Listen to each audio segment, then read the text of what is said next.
Upang matugunan ang problema sa mababang literacy rate ng bansa, pabor Simlang Central District Supervisor Lourdes Maglangit sa suhestyon na gawing Filipino at English ang mode of instruction mula kinder hanggang grade 3 mula sa mother tongue. Naniniwala kasi ang opisyal na magiging epektibo lang ito kung magkakaroon ng bridging o pagtulay sa mga lingwahe upang hindi mahirapan ang mga mag-aaral.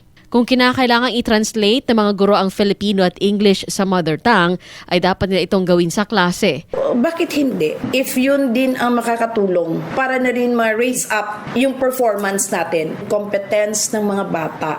But let us also understand that not all learners, not all families are exposed to that. I-bridge pa rin natin. Siguro dito na magpasok tong translation. Hindi rin lahat ng mga magulang ay may panahon sa pagtuturo sa kanilang mga anak dahil sa paghahanap buhay at may mga magulang ding may kakulangan sa literacy. They would spend their time gidya na maghanap ng pera for that day para sa pagkain. There are also parents na who are also illiterate. Pabor naman ang maraming mga magulang sa naturang suhestyon upang pagdating sa mas mataas na baitang ay hindi rin mahirapan ang mga estudyante. Kung makatapos manggid sila ang kalabanan sa mga interviews English kag Pilipino manggid siya. Hindi man ako favor ng ng mother tongue. Kay it causes confusion sa mga bata.